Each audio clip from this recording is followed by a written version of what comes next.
자, 토요일자 3월 23일 토요일자 어제 본문이랑 연달아서 보겠습니다. 마가복음 14장 12절로 21절 말씀. 무교절의 첫날 곧 6월절 양 잡는 날에 제자들이 예수께 여짜오되 우리가 어디로 가서 선생님께서 6월절 음식을 잡수시게 준비하기를 원하시나이까 하매 예수께서 제자 중에 둘을 보내시며 이르시되 성내로 들어가라. 그리하면 물 한 동이를 가지고 가는 사람을 만나리니 그를 따라가서 어디든지 그가 들어가는 그 집 주인에게 이르되 선생님의 말씀이 내가 내 제자들과 함께 6월절 음식을 먹을 나의 객실이 어디 있느냐 하시더라 하라.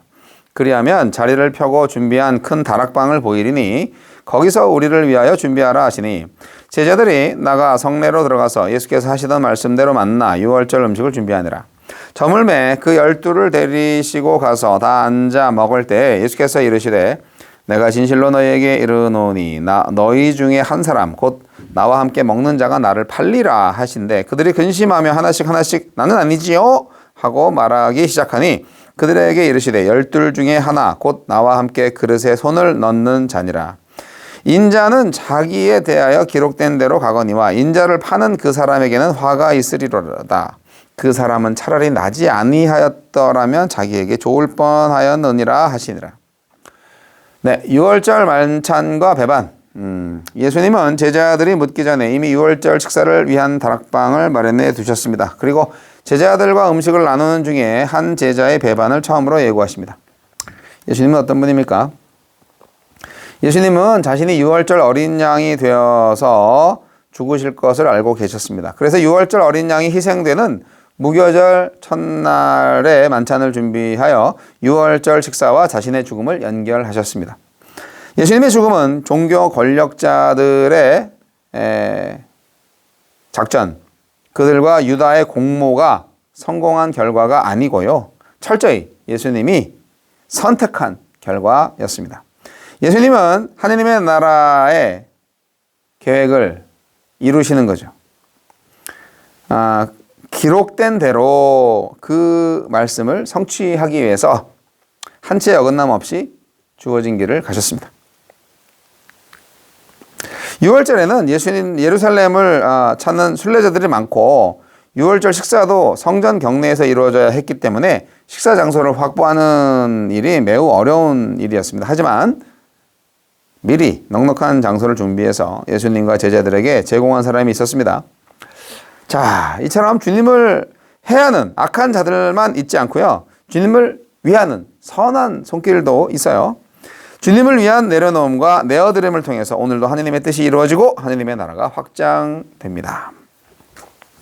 예수님은 그동안 동고동락했던 한 제자의 배반을 예고하시며 이 배반이 예언의 성취라고 말씀하십니다.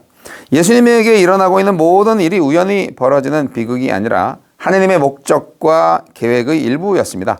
죽음을 앞둔 가장 암담한 순간이지만 그 어둠을 통과하는 동안 예수님이 붙들고 계신 것은 하느님의 말씀과 뜻에 대한 믿음이었습니다. 하느님의 역사는 인간의 악이 극렬하게 드러나는 순간에도 한치의 후퇴 없이 이루어집니다. 진행됩니다. 말씀에 기록된 대로 가려는 자와 자기 마음대로 가려는 자는 시작도 끝도 다릅니다. 우리에게 주시는 교훈은 무엇입니까? 내부에 변절자가 있다는 예수님의 말씀에 유다는 다른 제자들처럼 태연하게 나는 아니지요. 나는 아니지요. 뭐 그랬을 거예요. 네. 자신도 알고 주님도 아시는데 그는 끝내 돌이키지 않고 감추려고만 합니다. 마태복음 26장 25절에는 이 유다가 그렇게 말을 했다고 기록을 볼 수가 있는데요. 예수님이 유다를 버렸나요?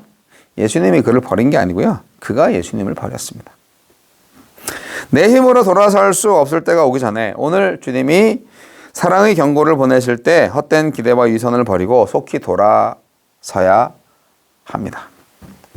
주여 자기를 버리고 주님의 길을 따르는 참 제자로 살게 하소서. 네, 6월절 만찬을 준비하는 과정도요. 그거랑 비슷하지 않아요? 예루살렘 성 입성을 할 때 나귀, 어린 나귀를 준비시킨 것과 좀 비슷하지 않습니까? 예수님이 미리 다 짠 것 같아. 그래서 주께서 쓰시겠다 하라. 그러면은 딱 나귀를 주는 걸로, 예, 미리 렌트 계약을 하셨을지도 몰라요. 예, 이건 뭐 저의 추측이기도 합니다. 그리고 이제 6월절 식사 장소도 마찬가지. 집주인한테, 예, 딱 그가 뭐라고 물어보면, 예, 이렇게 해라. 딱 작전. 보세요. 13절부터 15절 쫙 이렇게 작전이 있잖아요. 물 한 동이를 가지고 가는 사람을 만날 거래요. 제자들이 그 마을에 들어가면. 그래서 제자들이 그 물 한 동이를 가지고 가는 사람을 만나면 그를 따라가라고. 그래서 어디든지 그가 들어가는 집주인한테 말을 하라고. 선생님의 말씀이 내가 내 제자들과 함께 유월절 음식을 먹을 나의 객실이 어디 있느냐? 그렇게 말을 하라고. 예수님 지금 가르쳐 주는 거예요. 그러면 그 집주인이 우리가 유월절 식사를 할 수 있는 장소를 보여줄 거야. 그렇게 얘기합니다. 네.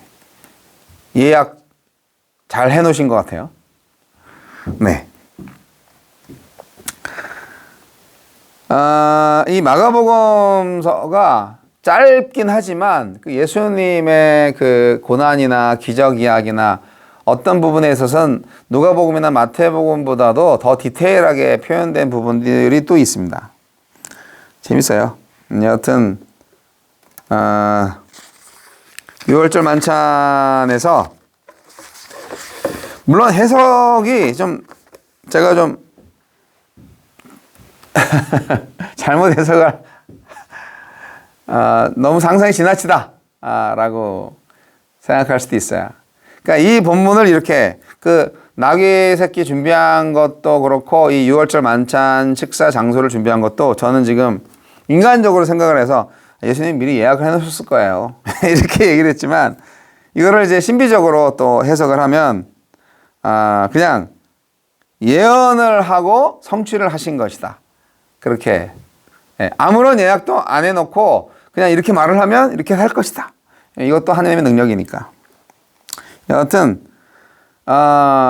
예언과 성취로 해석을 해도 뭐 큰 문제 없다고 생각합니다. 어쨌거나 하나님의 일은 이루어진다. 예, 그런 거죠.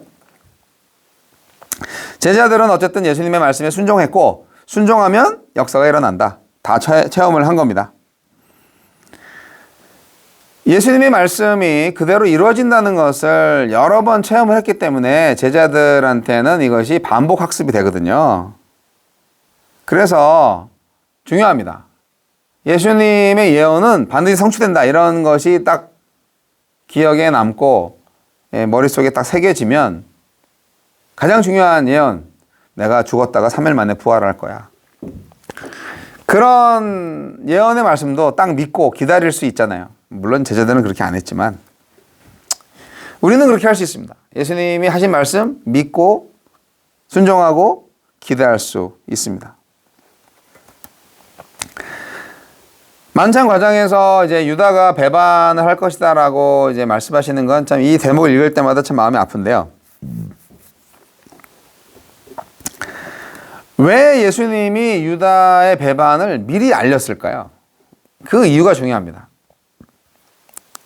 이 마가복음에서는 예수님이 유다라는 제자 역시 이 가룟 유다라는 제자 역시 참 예수님이 사랑하셨구나 라는 것을 알 수가 있죠.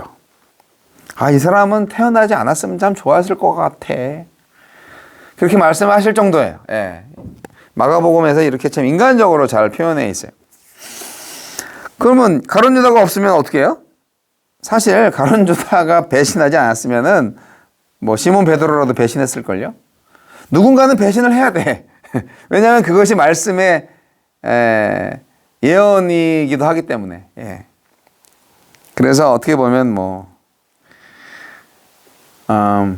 악역을 한 거죠. 근데 그것은 그거를 받아들인 자가 있었던 거죠. 불순종과 반역의 선택을 하는 사람이 있었던 거예요. 그게 유다든 누구든 간에. 근데 그게 유다였던 거죠. 여하튼 예수님은 누군가 나를 배신할 것이다. 예. 이름은 안 말했죠. 알고 계시면서. 사실 이렇게 말한 것은 이 말을 들은 자가 나를 알고 있구나. 선생님 제가 잘못했습니다. 용서해 주세요. 안 그럴게요. 그렇게 회개하고 돌아오기를 기대하지 않았을까? 예. 예수님은 배신할 제자까지도 사랑하셨습니다. 자신을 파는 사람에게 화가 있을 거라는 말은 그렇잖아요. 지금 예언인데 결국 이것은 죄를 범하지 말라는 최후의 경고라고 볼 수가 있는 거죠. 유다를 끝까지 아끼는 예수의 마음이었고 유다에게 기회를 줄 수 있는 적절한 방식이었다고 생각합니다.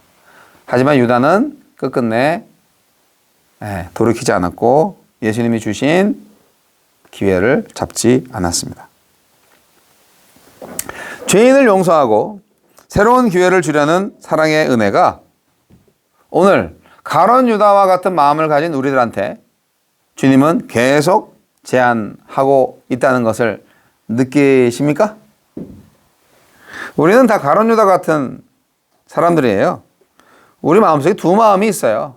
이건 믿는 거 맞나? 이렇게 믿어도 되나? 손해보는 게 너무 많은 것 같은데?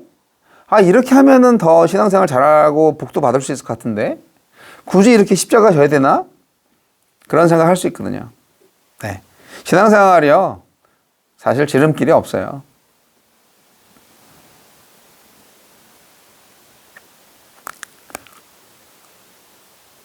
항상 나중된 자가 먼저 되는 것이 나에게 적용되리라는 보장은 없어요.